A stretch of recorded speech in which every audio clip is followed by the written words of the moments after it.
Hello friends, ഇന്ന് ഇതേ കുറച്ച് ഏത്തക്ക ഇരിപ്പുണ്ട്. എന്നാൽ പിന്നെ വൈകിട്ടൊരു ഏത്തക്കാപ്പം ഉണ്ടാക്കാമെന്ന് വെച്ചു. അപ്പോൾ ഇതേ ഏത്തക്കാപ്പം എന്നൊന്നും പറയാൻ പറ്റില്ല, കാരണം നമ്മുടെ ഏത്തക്കാപ്പം അല്ല, അപ്പോൾ തട്ടിക്കൂട്ട് ഏത്തക്കാപ്പം. അപ്പോൾ ഇതേ ഞാൻ നല്ല തൊലിയൊക്കെ കളഞ്ഞെടുത്ത്, അതുപോലെ തന്നെ ഏത്തക്കാപ്പം നമ്മൾ ഉണ്ടാക്കുന്നത് സാധാരണ ഒരെണ്ണമായിട്ട് അങ്ങനെയൊക്കെയാണ്. അപ്പോൾ ഞാൻ അതുകൊണ്ട് ചെറിയ ചെറിയ കഷ്ണങ്ങളാക്കി കട്ട് ചെയ്ത് കേട്ടോ ഉണ്ടാക്കുന്നത്.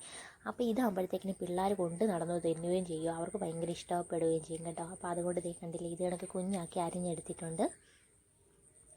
അതുപോലെ നമ്മുടെ വീഡിയോ ആദ്യമായിട്ട് കാണുന്നവരാണെങ്കിൽ ചാനലൊന്ന് സബ്സ്ക്രൈബ് ചെയ്തിട്ട് കാണണേ. ഇനിയിപ്പം അടുത്തതായിട്ട് 3-4 സ്പൂൺ മൈദ ഞാൻ എടുത്തിട്ടുണ്ട്. ഞാൻ അരിഞ്ഞു വെച്ച ഏത്തക്കാപ്പത്തിന് ആവശ്യമായ മൈദ എടുക്കുന്നത്. അപ്പോൾ അതിൻ്റെ കൂടെ കുറച്ച് മഞ്ഞൾപ്പൊടിയും പിന്നെ ഉപ്പൂടെ ഇട്ട് ഒന്ന് മിക്സ് ചെയ്യണം. മിക്സ് ചെയ്യുമ്പോഴത്തേക്കും നമ്മൾ കട്ടയാക്കല് നല്ലോണം അടിച്ച് സ്പൂണിട്ട് അടിച്ച് കട്ട ഇല്ലാതാക്കി വേണം എടുക്കാനായിട്ട്. അപ്പോൾ 2 പേരെൻ്റെ കീഴെ നിൽപ്പുണ്ട് കേട്ടോ. ഞാൻ എന്തോ ഇങ്ങനെ അരിയുന്ന കണ്ടപ്പോൾ അവർ വിചാരിച്ചു വേറെ എന്തോ ഉണ്ടാക്കാൻ പോകാമെന്ന് പറഞ്ഞ് വിചാരിച്ചിരിക്കുക കേട്ടോ. അപ്പോൾ നല്ലോണം ഞാൻ അടിച്ചെടുത്തിട്ടുണ്ട്. അടിച്ചെന്ന് വെച്ച് കഴിഞ്ഞാൽ സ്പൂൺ ഇട്ടാൽ കേട്ടോ, അടിച്ച് റെഡിയാക്കിയിട്ടുണ്ട്. ഇനിയിപ്പോൾ അതിലേക്ക് ഏത്തയ്ക്ക ഇട്ട് കൊടുക്കാം. ഇനിയിപ്പോൾ ഒരു പാൻ അടുപ്പത്ത് വെച്ച് എണ്ണ ചൂടാക്കിയിട്ടുണ്ട്. അതിലേക്ക് ഇനി നമുക്ക് നമ്മുടെ ഏത്തയ്ക്ക അങ്ങോട്ട് ഇട്ട് കൊടുക്കാം.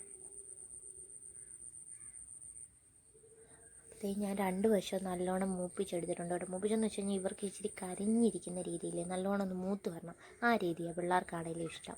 അപ്പോൾ അങ്ങനെ ആക്കിയെടുത്തിട്ടുണ്ട്. നല്ല അടിപൊളി ടേസ്റ്റാണ് കേട്ടോ. സാധാരണ നമ്മൾ വലിയ ഏത്തയ്ക്കുമ്പോൾ നമ്മൾ പെട്ടെന്ന് മടുക്കും, പക്ഷേ ഇതാകുമ്പോൾ നമ്മൾ ഒരുപാട് കഴിക്കുകയും ചെയ്യും.